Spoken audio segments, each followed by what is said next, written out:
Bon, je vois qu'il y a 2 personnes qui ont pu se reconnecter, c'est très bien. J'espère que les autres pourront le faire aussi. Donc je vais reprendre et je vais commencer par relire le paragraphe sur lequel on a été bloqué, et puis on reprend le fil de l'histoire. Bali ne se sentait ni effrayé ni blessé par les paroles de Vamana, qui lui disait qu'il n'avait pas tenu une parole. Il sourit et lui dit, « Seigneur, je ne considère pas que ma parole donnée ait été un mensonge. Il y a un endroit où vous pouvez encore faire votre 3e pas. Il vous suffit d'être assez clément pour accepter de poser votre pied sur ma tête. Je ne crains pas l'enfer, Naraka, mais je crains d'être traité comme un pécheur. Je ne crains pas ces cordes qui m'entravent, je ne crains pas non plus la pauvreté, ou même le chagrin éternel. Lorsqu'un homme reçoit un châtiment qui a été prononcé par un être qui lui est aussi cher que sa mère, son frère, son père ou son bienfaiteur, eh bien, à dire vrai, ce qu'il reçoit est en fait une bénédiction. Aux yeux du monde entier, vous êtes censé m'avoir puni pour mon orgueil et mon arrogance.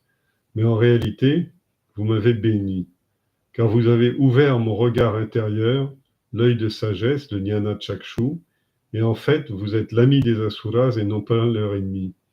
Alors, dedans, euh, il est dit que au-delà, la véritable bénédiction, la véritable richesse, c'est la richesse intérieure. C'est la seule qui compte pour franchir la barrière de la mort. Le reste, c'est-à-dire franchir la barrière de la mort sous une forme de punyam, de mérite. Le reste disparaît avec le corps et englouti avec le corps au moment de la mort. C'est pour ça qu'il a dit que dans le cas de Prahlada, son grand-père, il n'avait pas peur d'être torturé par son propre père parce qu'il savait que ce corps ne lui était aucune utilité s'il perdait sa sagesse ou s'il renonçait à ce à quoi il croyait. Alors il a pris donc l'exemple de Prahlada, son illustre grand-père, qui avait régné sur le monde entier aussi, que vous aimiez tant. Vous êtes resté muet lorsqu'il a été torturé par son propre père, Hiranyakashipu, parce que Prahlada savait déjà que ce corps physique, qui souffrait tellement en ce moment, n'avait aucune valeur, et il ne lui serait plus d'aucune utilité s'il perdait sa sagesse. L'argent ou les amis ne l'aideraient pas non plus en pareil cas, s'il venait à perdre sa sagesse. Aussi, il ne pensait pas un seul instant au danger qu'il encourait, et passait plutôt son temps à se souvenir de vous et à vos pieds bénis. J'ai fait cela moi aussi, car je sais que la richesse rend vite l'homme fier et arrogant. À son contact, l'homme devient au contact de la richesse, l'homme devient aveugle et perd de vue le fait que la mort est la chute du corps et la conclusion du corps. Et dans mon cas, je sais que ce que vous avez fait pour moi au Seigneur, eh bien ce que vous avez fait, c'est que vous m'avez arraché toute cette richesse, tout ce que j'avais, et permis de vous rejoindre bien plus tôt que je ne l'aurais fait autrement, car je suis le plus chanceux des hommes. Il y avait, Swami Chinmayananda disait quelque chose qui était un petit peu proche de ça. Il disait, prenez une feuille de papier et listez tout ce que vous avez, c'est-à-dire vos biens, votre famille, etc. Il dit, c'est exactement la distance qui vous sépare de Dieu. C'est-à-dire que si vous ne mettez pas Dieu en avant et en englobant tout ça, tout le reste n'est qu'un obstacle, un écran de fumée derrière votre réalisation spirituelle, devant votre réalisation spirituelle. Donc, il considère que le fait d'avoir perdu la souveraineté sur les 3 mondes est une bénédiction et qu'il est le plus chanceux des hommes. Pourquoi il est le plus chanceux? Parce que le fait d'avoir tout perdu lui permet de se concentrer uniquement sur le Seigneur et qu'il est sûr d'arriver vite à la réalisation spirituelle, c'est-à-dire à rejoindre au plus tôt le Seigneur. À l'instant où il faisait cette déclaration, Prahlada, le grand-père de Bali, arriva soudain sur les lieux. Il était le dévot bien-aimé de Narayana. Bali aurait voulu aller se prosterner aux pieds de son grand-père et l'honorer. Mais comme il était entravé par le Varuna Pacha, il ne pouvait pas le faire. Il l'accueillit donc de loin et l'adora en versant des larmes de joie. Prahlada le grand-père, se rendit directement auprès de Vamana et tomba à ses pieds. De ses larmes, il lava les pieds du Seigneur. Brahma s'approcha alors de Narayana et lui dit « Ô Seigneur, n'affligez plus Vindhyavali et libérez Bali. » Vindhyavali, c'est son épouse. Hein. C'est une épouse vraiment grande fille, grande femme devant l'Éternel. C'était la fille des montagnes, puisque Vindhya, c'est les chaînes montagneuses, et donc l'ornement des chaînes montagneuses. Elle avait eu avec Bali 100 enfants, dont certains sont extrêmement célèbres. On ne va pas rentrer là-dedans, mais j'ai fait une note là-dessus. Alors, ô Seigneur, n'affligez plus Vindhyavali, son mari, son épouse, et libérez Bali, je vous prie, de ses liens. Il vous a donné tout ce qu'il possédait. N'avez pas vous-même dit qu'un homme qui a toujours maintenu ses pensées près de vous atteindra votre proximité, même s'il ne vous adore qu'avec un peu d'eau et quelques brins d'herbe. Alors, ce Bali, lui, il vous a tout donné, pas seulement de l'eau et un brin d'herbe, mais il vous a tout donné. Et il s'est entièrement abandonné à vous. Il mérite que vous le récompensiez pour cela. Moi, j'ai fait juste une note parce que ça me rappelle un verset de la Bhagavad Gita au chapitre 9, verset 26, qui dit « Quiconque, quel que soit le dévot, qui m'offre avec dévotion une feuille, une fleur, un fruit ou un peu d'eau, je l'accepte si cela est offert avec une dévotion totale pour ceux dont l'esprit est bien intentionné. » Alors c'est célèbre en sanskrit « Patram pushpam palam toyam ». Patram avec une feuille, pushpam avec une fleur, palam avec un fruit, toyam avec un petit peu d'eau, yome bhaktya pradyachati, qui m'est offert par un dévot avec foi, avec une bonne intention, taram bhakti ou paritam, c'est-à-dire cela de mon dévot, je l'accepte de grand cœur. Alors, c'est la deuxième référence qui est faite au chapitre 9 dans ce verset, dans ce chapitre, enfin dans ce passage. Et lui, il dit, vous avez fait la promesse dans la Gita, par exemple, que un dévot atteint votre proximité, même s'il ne vous adore qu'avec un petit peu d'eau ou quelques brins d'herbe. Mais là, dans le cas de Mahabali, il vous a tout donné et il s'est même entièrement abandonné à vous. C'est-à-dire, non seulement il a donné tout ce qu'il avait, mais il accepte d'être votre prisonnier et d'être entièrement votre esclave. Il mérite que vous le récompensiez pour cela. Narayana lui répondit. Le passage est magnifique. Il lui répondit, quand je veux détruire un homme, je lui accorde toutes sortes de richesses et tous les pouvoirs du monde. Alors, il se confond avec tout ça et il oublie sa véritable nature. En revanche, si je désire sauver un homme de cette illusion, de cette maya, je lui retire ses richesses et tout ce qu'il a, y compris par exemple au cours de la vieillesse. Ainsi débarrassé de tous ses défauts, il deviendra mien. Et une fois sauvé, mon bhakta ne sera jamais détruit. Et là, il fait une autre allusion, une autre déclaration qui est proche de celle de la Gita, puisque quelques versets après l'offrande de fleurs, d'eau, de fruits, etc., dans le verset 31 du chapitre 9, le Seigneur Krishna déclare « Mon dévot ne périt jamais. Na me bhakta pranashyati ». Souvent, Swamiji cite cette phrase. Na me bhashya pranashyati, c'est-à-dire mon dévot ne périt pas, ne perd pas son prana, ne perd pas la vie.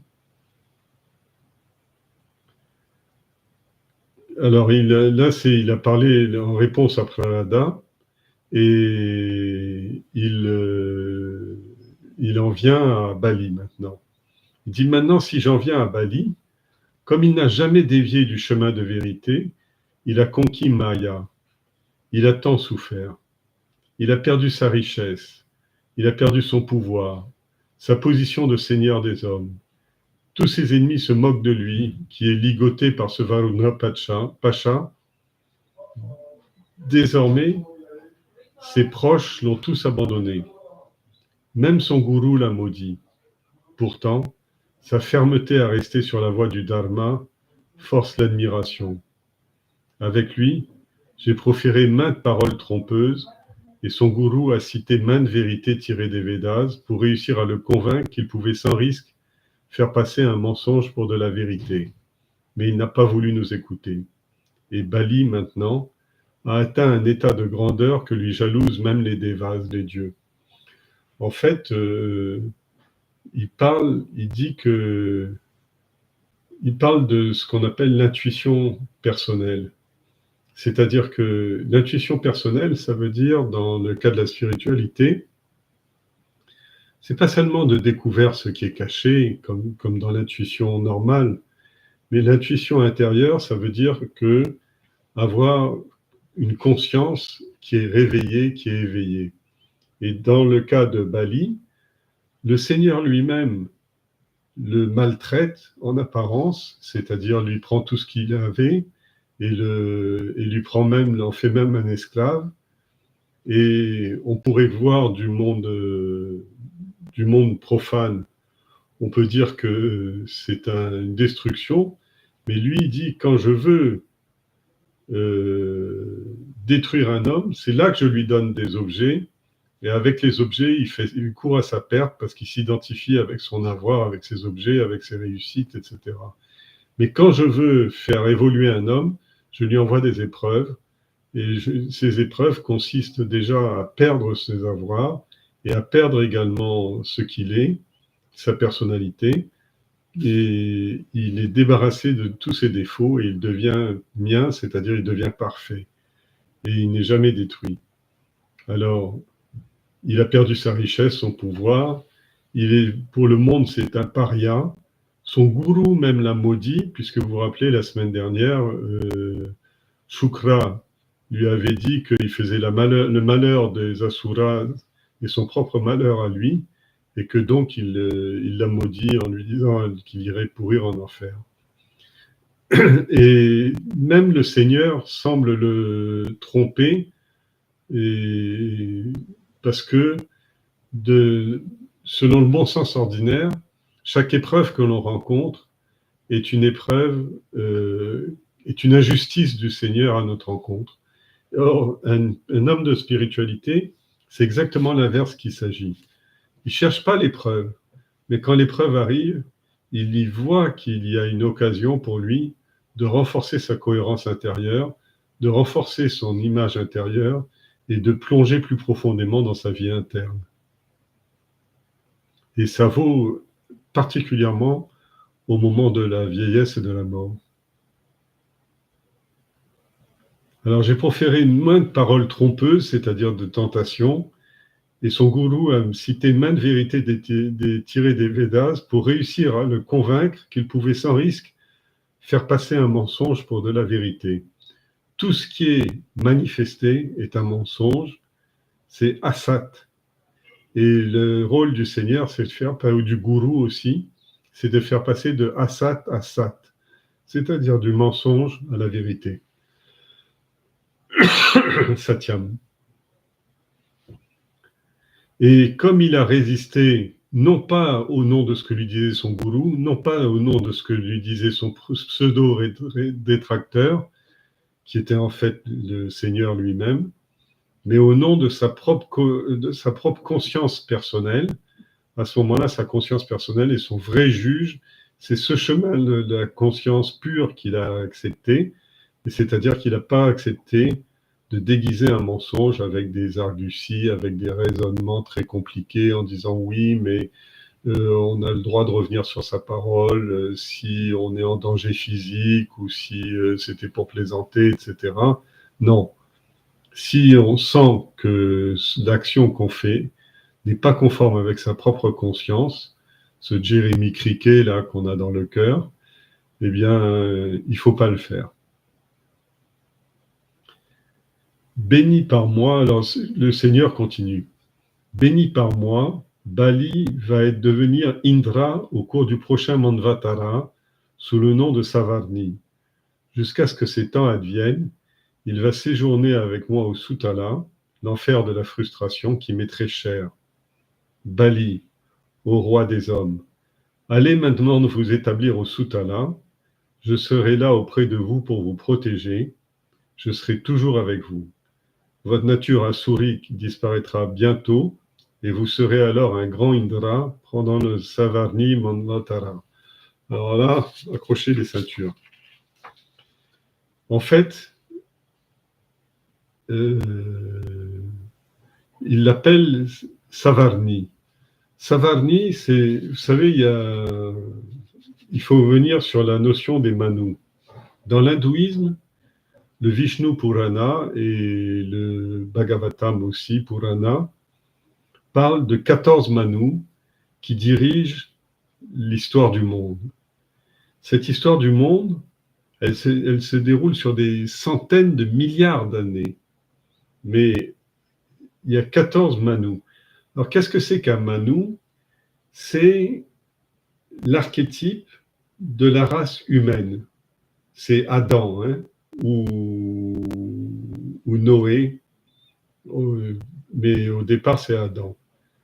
Et alors, ces 14 Manus, chaque Manu est le premier homme d'un cycle qui comprend les 4 âges, l'âge d'or, l'âge d'argent, l'âge de cuivre, l'âge de fer, enfin, des 4 âges classiques. Et ces 4 âges forment une journée de Brahma, et ensuite, la même durée se fait dans la nuit de Brahma, qu'on appelle le Pralaya. Donc le Manvatara, et Manvatara, ça veut dire l'aventure humaine, elle vient du nom Manu, le Manu. Et en même temps, l'homme s'appelle Manas, et le monde des hommes s'appelle le Manushya-loke, le lieu des Manushya, des enfants, des descendants de Manu.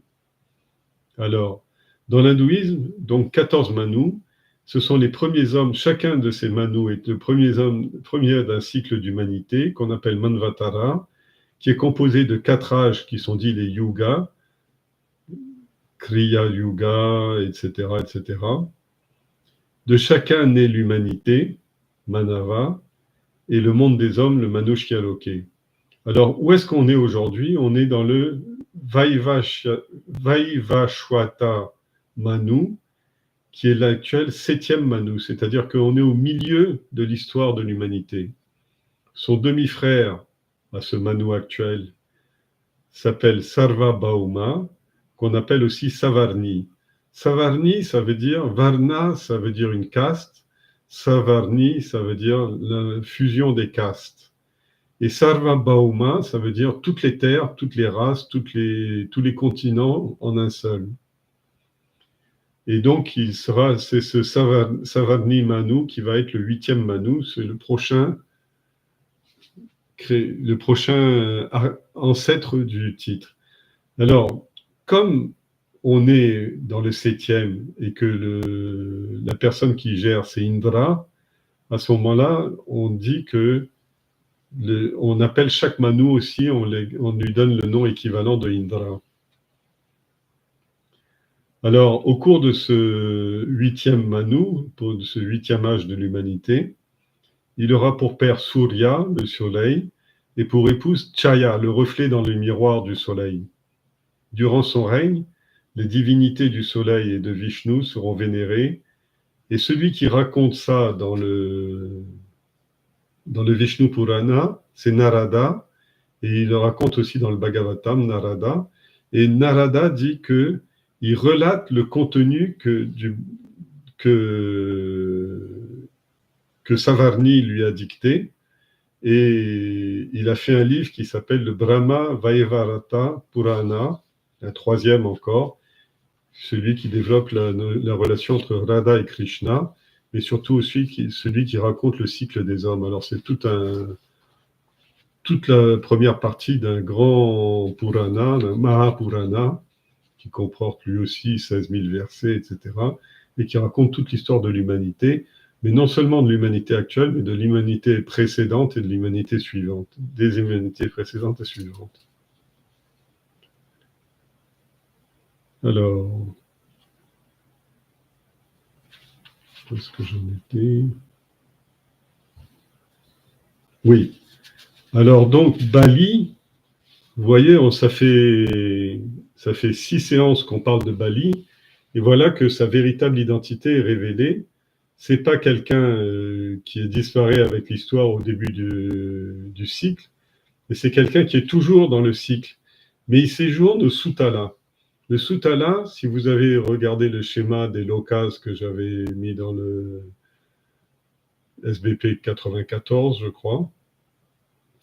Alors, le Soutala, c'est le troisième ou le quatrième enfer le plus profond.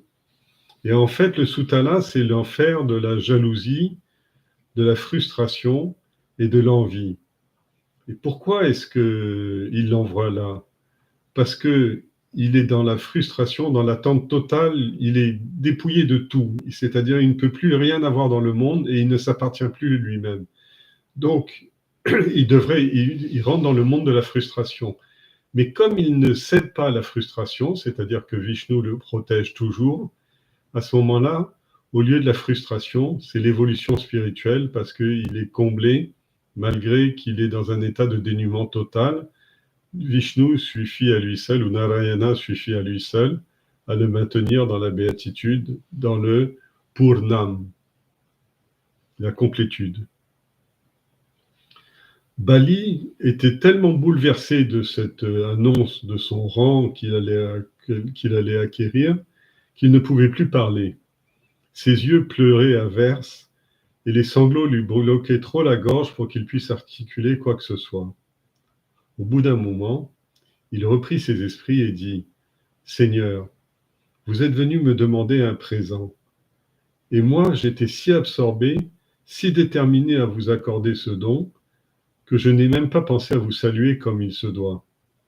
J'ai seulement tenté de me prosterner un peu devant vous.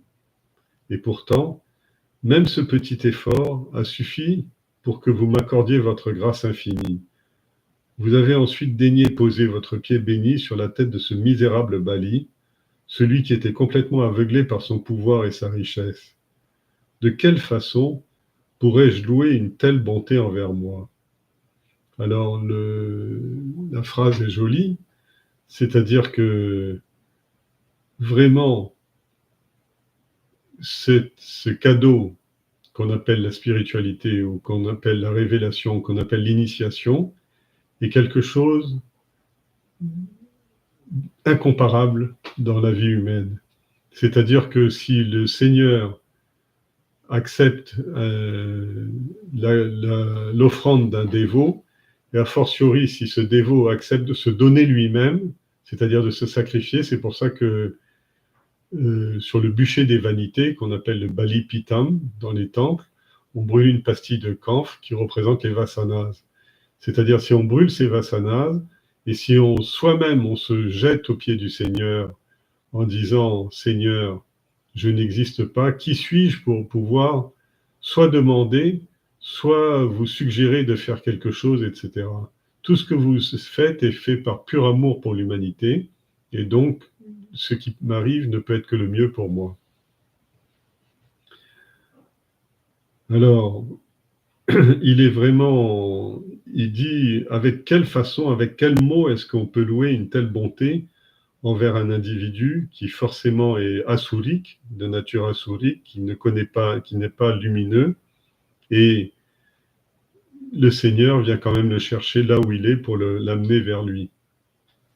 Bali fut ensuite libéré de Varuna Pasha. Varuna Pasha, c'est un lasso, c'est en même temps le serpent, c'est-à-dire que le serpent représente le temps qui s'écoule et ses liens, il est entouré d'un serpent constrictor qui serre le temps, l'étouffe de plus en plus. Mais dans le cas du Varuna Pasha, alors la libération arrive tout de suite dès que le serpent retourne, c'est-à-dire le serpent du temps est oublié. Alors le temps dessert son étreinte et la personne peut retourner vers Varuna, c'est-à-dire la fluidité de son esprit. Une fois libéré de son pacha, de son lasso, il fit le tour du Seigneur Il fait le tour de Rudra, Shiva, et de Brahma, le créateur, c'est-à-dire qu'il fait le tour de la Trinité, et il partit sur le champ pour le Sutala Loka.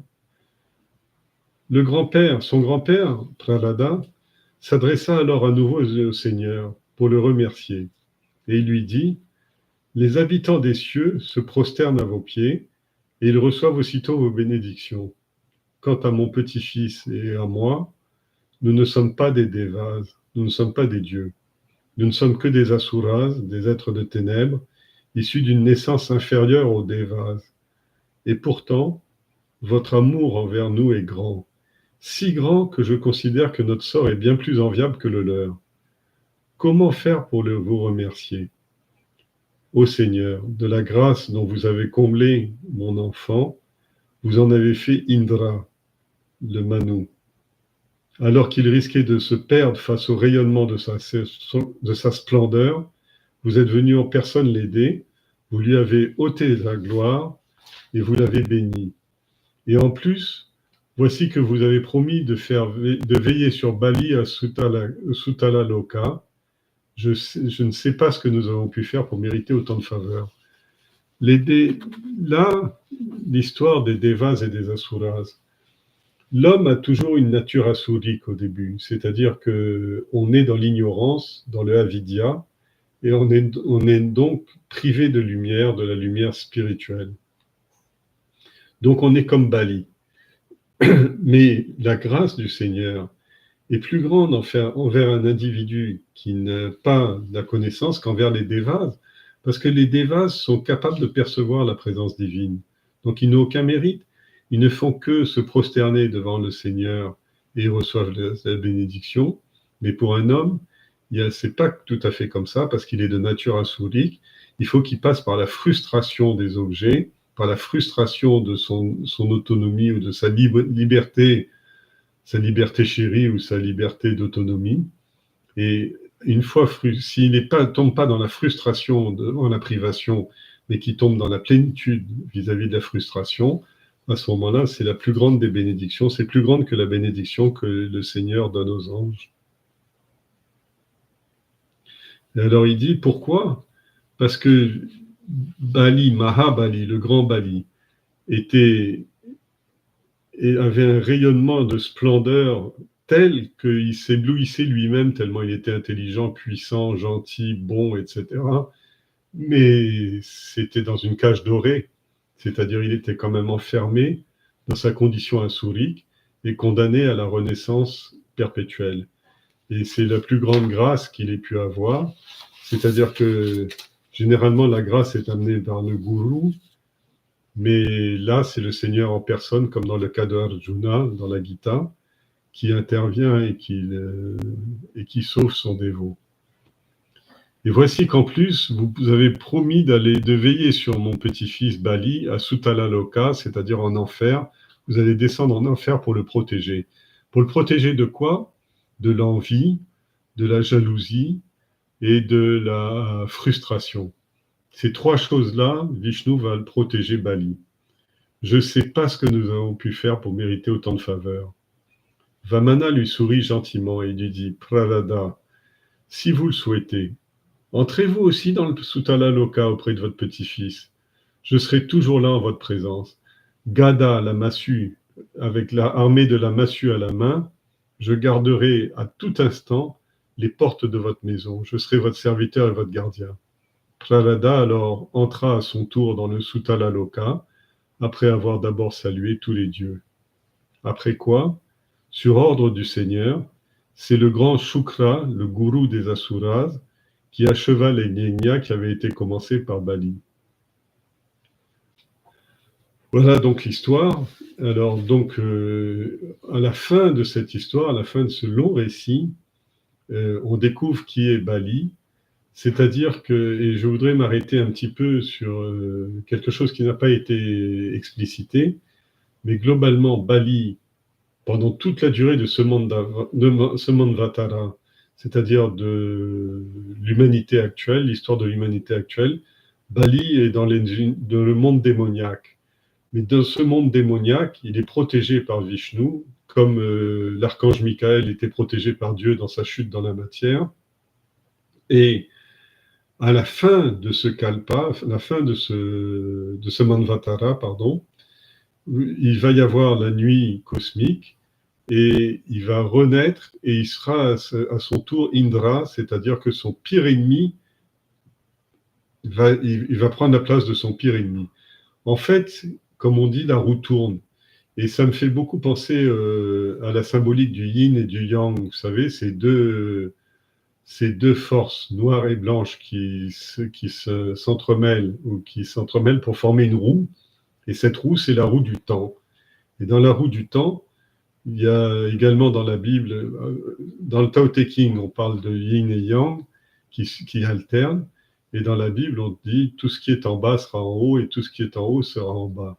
Alors, c'est pas plus explicité que ça, mais si vous voulez l'explication, vous venez de la voir avec l'histoire de Bali, qui descend pour toute cette durée de l'humanité dans le Sutala Loka, dans le 5e enfer, mais qui, à la fin du pralaya, à la fin de la dissolution, la même énergie étant purifiée par autant d'austérité, par autant de périodes de frustration qui n'en est pas une, mais qui devient une discipline, à ce moment-là, il aura tellement travaillé que c'est lui qui va gouverner l'humanité, c'est lui qui va permettre le rayonnement de l'humanité au prochain Manvatara, c'est-à-dire à la prochaine genèse de l'humanité. Voilà cette belle histoire. On a terminé, mais je voudrais vous dire que on a fini l'histoire du Vamana, mais par contre, la prochaine fois, on va pouvoir parler d'autre chose, c'est-à-dire d'un autre avatar, le Matsya Avatar, l'avatar du poisson. Cette histoire vient après, parce que là, on a compris ce que c'était que un Manu. Ah oui, je voulais quand même une dernière remarque que j'ai oubliée, c'est que le Manu, par exemple, par rapport aux Saptarishis, aux 7 Rishis ou au créateur Brahmaji, que sont les Manus? Les Manus ne sont pas, comme Brahma par exemple, les créateurs de tout l'univers cosmique, etc. Non, les Manus, le Manu, c'est celui qui est l'archétype de l'humanité. C'est ce qu'on va voir et qu'on va vous expliquer lors de la prochaine discussion. Je vous remercie de votre présence. Je vous rappelle que la semaine prochaine, je serai en présentiel sur La Réunion. Donc, ceux qui peuvent venir sur Moufia, c'est toujours mieux de se rencontrer. Et puis, ça permet de discuter un petit peu et de se rencontrer. Sinon, vous êtes toujours bienvenus dans la salle YouTube. J'espère que je n'ai pas été trop indigeste. Mais c'est une belle histoire. Je vous recommande de relire. Hari Om, bonne semaine. Et on fait les prières de conclusion.